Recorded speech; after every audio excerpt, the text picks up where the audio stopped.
po si John Carlo Armamento, taga Nagcarlan, Laguna po ako. Ako po ay currently working as factory worker noong 2017 hanggang ngayon po. And then, yun po yung kung bago ko mag-asba. Yun po aking naging work. Dito ka rin sa Philippines, nag-work as a factory worker. Opo, dito rin po sa Philippines. Kamusta yung day-to-day life mo? Ano yung work mo bilang isang factory worker? Ayun po, medyo minsan hassle kasi gigising ka ng 7 a.m. Minsan, pag may OT, uwi ka na minsan ng 7, minsan 8, minsan pinakamaaga na 4 p.m. Yung hassle ko bilang isang factory worker. Pero ayun, at least nakakatulong siya sa amin, sa family namin, sa pang-araw-araw na pamumuhay. Yun po, as a factory worker. Correct, no? Yan dyan tayo kumukuha ng motivation sa ating mga family. And saludo ko sa mga factory worker kasi talagang physical work kayo, no? Every day. Opo. Lagi po yung physical kami, lagi namin siyang ginagawa everyday. Yun, nasanay na din. For 7 years namin siyang ginagawa. Ganong katagal. Grabe, ang tagal pala, no? 7 years. Opo. So, paano ka pala napunta sa pagiging Amazon VA? What inspired you to do this pa? 2023 po, mayroon po nag-introduce nito sa amin dito na sinabi niya na magkakameron daw ng isang meeting niya, yung devotional, and then kinausap na yung leader namin, yung magkakameron daw ng parang devotional patungkol nga po dito sa Amazon, sa Miss Nation, and then ako na po yung isa sa nag-attend nung devotional na yun. Background lang, John is part of Jesus Christ Latter-day Saints. Yeah, go ahead sa church. And then? And then, yun po, I attended that devotional. And then, November po siya nag-start yung devotional na yun. And then, after that Sunday, na nangyari yung pinaka-devotional, I decided to talk to my leader about the program of the church, which is yung PEF program. Ta po makakuha ng opportunity na makapag-attend po ng Amaze Nation. And that's happened po na continuous na po yung nangyaring process kaya ako nakapasok po sa Amaze Nation. Nice. So talagang very helpful yung PAF. Pero sa viewers natin na hindi pa nakakaalam, ano nga ba yung PAF, John? Yung pong PEF, isa siyang programa ng church wherein bibigyan ka ng pagkakataon makakuha ng tinatawag na loan for certain course, especially ngayon po, itong ASBA. Yan yung pinili ko pong course sa PEF. And then, ayun po, they granted me yung course na yan sa ASBA. Kaya po nakuha ko yung loan na yan. And then, after we graduated sa Amaze Nation, we promise na ibabalik namin kung ano yung loan na yun para makatulong din naman sa iba. I love that your church supports education and upskilling.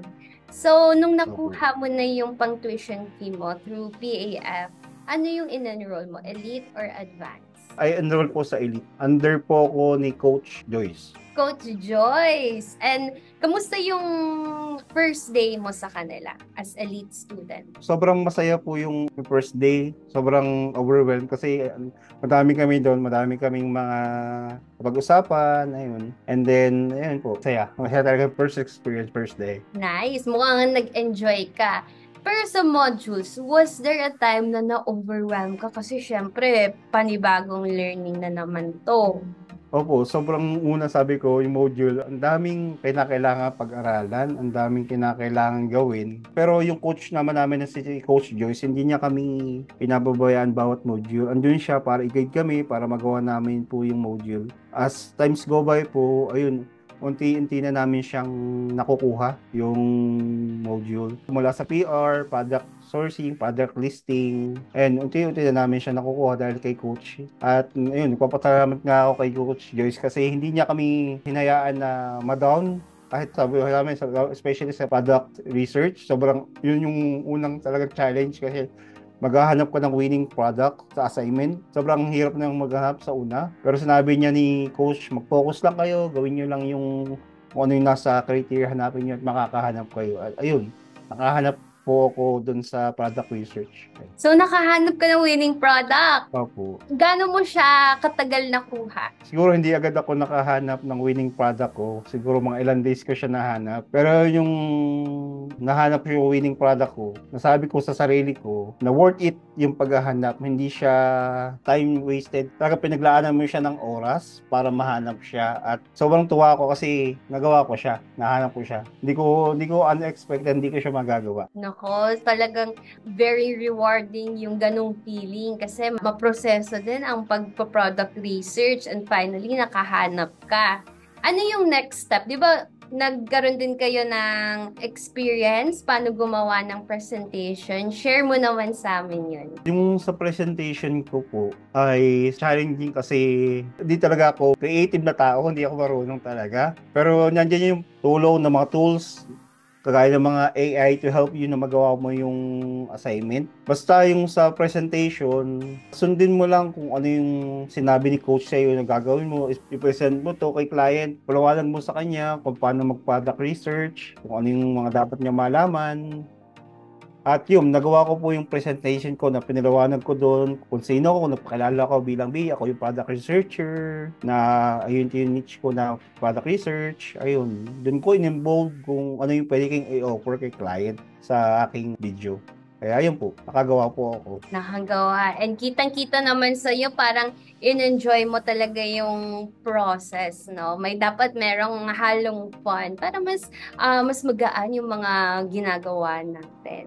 And with that, product research, ano pa yung masasabi mong one of the challenging na naging journey mo when you were a student of ASBA? At paano mo siya na-overcome? One of my challenge po is yung oras. Kagaya po nung nasabi ko, ako po ay isang factory worker. Ako po ay, kung minsan yung time namin, is minsan 8, minsan ng gabi, minsan 7. Yung isa sa ginawa ko para po talaga makapag-attend ako nung meeting namin is nagpapaalam po ako sa work ko para makapag-attend. Kasi gusto ko talagang matutunan yung bagay na ayoko maiwan. Kasi ang daming mga learning experience na gusto sabihin ni coach na gusto niya iparating sa amin na makakatulong sa amin para magawa po namin yung task na yun na ibibigay niya. Kaya yun po yung nangyari. Alam mo, bigla lang ako may naalala. Sometimes nagka-classes kami dito sa Amaze Nation. Meron mga factory workers din na students habang nasa planta, nagwa-webinar sila.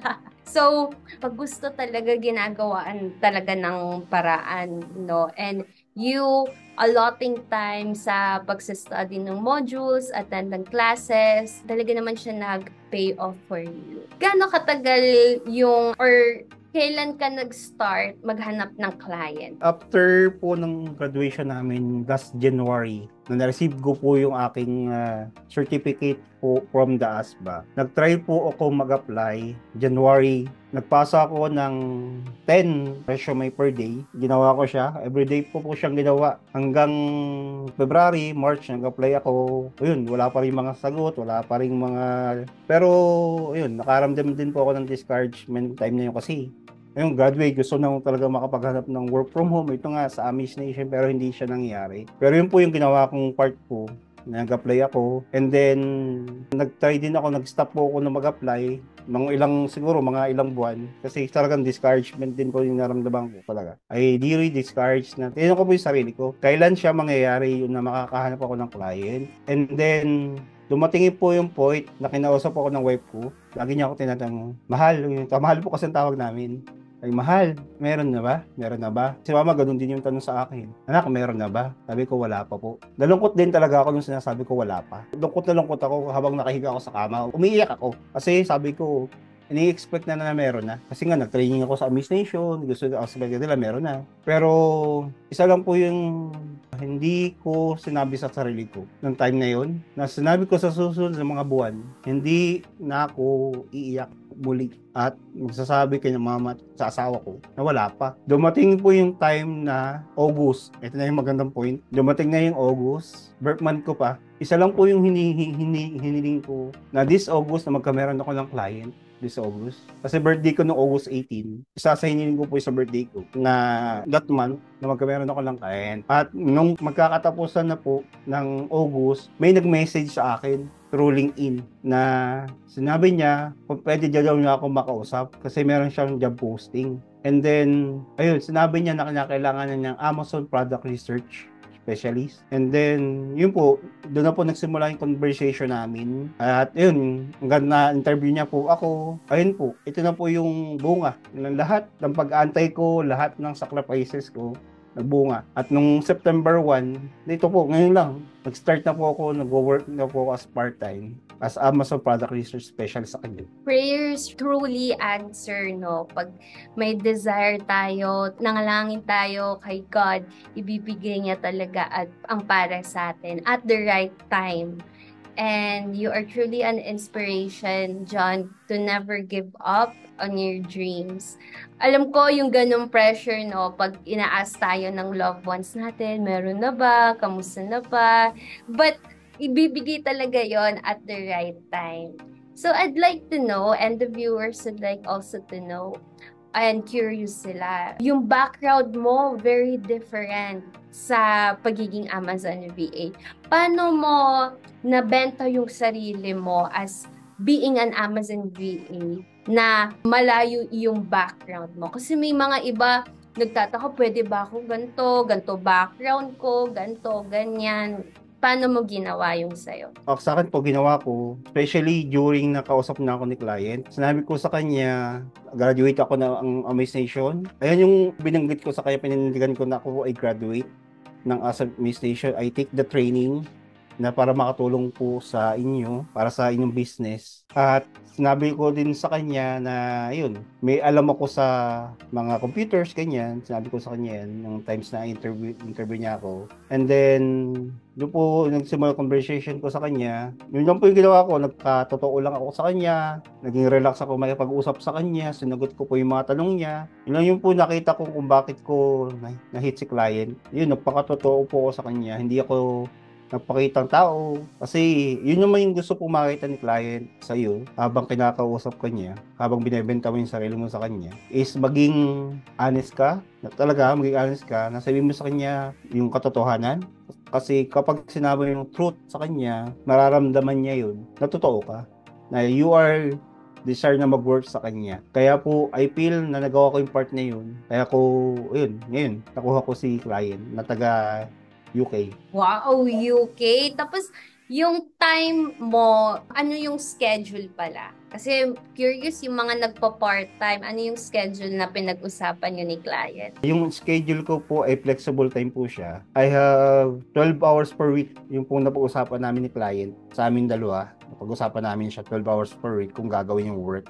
As Amazon Product Research Specialist sa kanya, yun po yung napag-usapan namin sa kanya na yun, ginagawa ko po siya. Ngayon po, ginagawa ko after my shift 8 hours, 7 to 4 sa work ko, yun.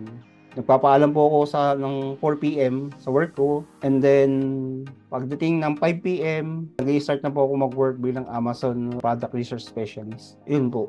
Hinahati ko po yung oras ko, kung ilang oras ako sa Monday, ilang araw ako on Tuesday, basta makompleto ko po yung 12 hours din per week. Yun po yung napag-usapan po namin. Okay, hanggang 4 ka sa tuloy mong work, tapos pag 5, magta-time in ka na. Ano yan? Dala mo yung laptop mo sa work mo? Nauwi po ako sa bahay para kunin po yung laptop ko sa bahay kasi hindi po ko nag-work sa bahay namin kasi wala po kaming internet access sa bahay. Nakikigamit lang po ako ng internet access sa church dito sa amin sa Langkarlan. Nagpapaalam po ako sa leader namin kung pwedeng at least makapagtrabaho po ako dito.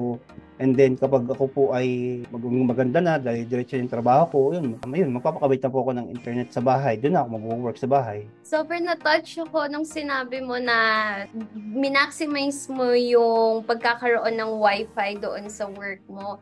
That is truly inspiring, no? Hindi naging hindrance sa'yo ang pagkakaroon ng walang wifi. Ginawan mo talaga siya ng paraan at sobrang lakas ng burning desire mo. Hindi ka ba napapagod dyan? Hindi ako napapagod po gawin siya everyday. Pagkagaling po sa work, 4 p.m. tapos na, daming load sa trabaho, tapos mag-a-Amazon sa 5 pataas. Pero hindi po ako napapagod kasi kailangan ko siyang gawin para mabibigyan ko po time freedom yung sarili ko para po sa pamilya ko, magkameron ako ng banding sa kanila. Kasi po yun yung talaga naging goal ko, na kapag naging BA ako, na matagal na, dire-diretso na magkameron ako ng una, free time sa pamilya ko, tapos magkameron kami ng recreation activities kapag may time na ako sa kanila. And then mag-depende din ako ng aking duty dito sa church. Kaya yun po yung naging biggest why ko kung bakit ako nag-take nito ng course na to. Kaya yun po, hindi ako napapagod kasi para sa pamilya ko kung bakit hindi po ako napapagod. Kaya dire-diretso ko po siyang gagawin hanggat maibigay ko po yung dapat na oras, panahon sa kanila. Kasi gusto ko pong mapunan lahat ng pagkukulang bilang tatay sa aking asawa at bilang anak, din po sa aking anak. Your family is very also lucky to have you, to have this kind of father, very, very, very family man. And I wish you the best of luck in your journey as an Amazon VA. And for those who are watching right now at na-inspire kayo sa story ni John, go lang kayo sa description box below. Meron dun free ebook doon. Just type in your name and email address. At padadala namin kayo ng free ebook from Amaze Nation. So, may head start kayo on what it's like to become an Amazon VA. So, going back to you, John, with the part-time that you have sa client mo from UK, magkano yung naging discussion yun ni client sa salary mo? Pagdating po sa salary, tinanong niya ako kung magkano yung may offer ko, kung magkano siya. Pero sinabi ko po talaga na yung bagay na yun sa kanya. Pero habang nagko-conversation kami, nag-check muna ako dun sa, at least hindi naman dun sa pinakamataas muna. Pero nag-start ako sa pinaka mababa. Kasi alam ko, siguro sa experience ko din, habang dumadagdag yung skills, yung skills mo, tumataas din yung salary mo. Kasi yan po yung nakita ko na naging effective sa akin. Hindi ako mag-aano ng mataas muna kasi gusto ko mag-salary increase ako kapag talagang fully equipped na talagang ando na yung skills na meron ako. Kaya po yan yung ginawa ko. Nag-start muna ako ng hindi malaki at siya din yung client ko, sinabi niya sa akin, ito, ganyan. Sige, opo, okay lang sa akin, walang problema. Sabi nga, start small, think big. Yan po yung naging ko sa kanya. I love it. Start small, think big. And what really work is your mindset. No? Hindi tayo nagmamadali na big rate kaagad. Ang importante yung learnings muna, yung mga things na natutunan natin kay client. Mission muna bago commission. Susunod na lang yung commission if we do our job properly. And I'm very excited for you, John. Marayo pa ang mararating mo. May plan ka ba na mag-transition fully sa pagiging virtual assistant at iiwanan mo na yung work mo as factory worker? Yan po yung isa sa big goal ko talaga na mag-transition being ang Amazon BA. Talagang matagal ko na po talagang gusto meron ng work from home. Yan yung biggest goal ko po talaga. Kasi gusto ko na po talagang magbigyan talaga ng maraming oras yung family ko, makasama sila. Kasi I really inspire po sa mga nag-work from home. I see na nakakasama nila yung pamilya nila, nakakalabas sila, hindi nila iisipin yung pupunta sila sa work kasi traffic, malilig sila sa trabaho. Kaya po, kapag talagang naging okay na po lahat, may na po lahat, okay na dire-diretso na po ako sa pagiging BA, Amazon, yun na po. Talagang I really commit myself na kapag okay na, ayun, magta-transition na po ako bilang Amazon BA. Yay! And for sure, tataas na rin yung rate mo and we will have more time with your family. And we really wish you the best of luck, John. And before I let you go, ask ko din pala, ano yung ultimate message mo sa mga viewers natin na nanonood right now? Very inspiring talaga yung story. Ano lang, sa mga nag-a-aspire na magkameron din ng client, huwag kayong sumuko sa journey ninyo kahit gaano man katagal si client na dumating sa inyo. Darating at darating yung time, kagaya ko nangyari sa akin, merong magme-message sa inyo, may mag-i-inquire sa inyo na pwede kanya makausap. Kasi it's happened to me, pwede siya mangyari sa inyo. Ganun din, lagi nyo din sasamahan siya ng dasal bago kayo magsimula maghanap ng inyong mga client.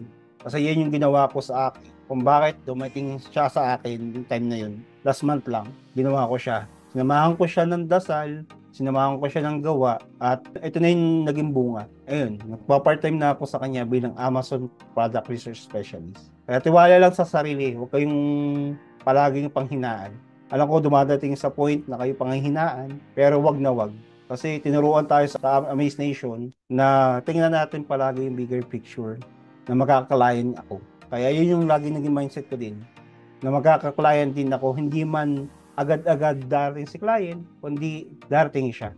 Kaya be patient lang. Correct. I agree, no? Talaga, ang number one na nagtitiwala sa atin ay ang ating mga sarili. Always not quit, rejections or redirections, and when the Lord always know when the right time will. Yay! Thank you so much, John, for being our guest. You truly inspire yung, lalo na yung mga fathers out there, and your church, the Church of Jesus Christ Latter-day Saints, I'm sure are very, very proud sa'yo. And my last question to you is, are you a proud ASBA member? Yes po, proud ASBA member.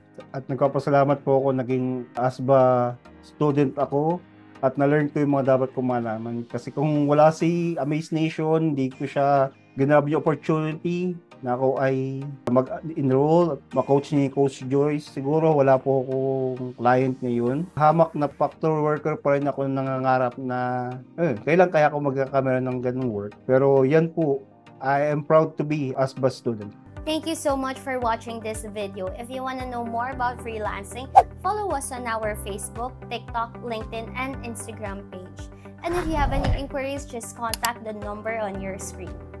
This is your Amaze Nation brand ambassador, Nina, and with Amaze Nation, we provide life-changing learning for extraordinary living. See you next time.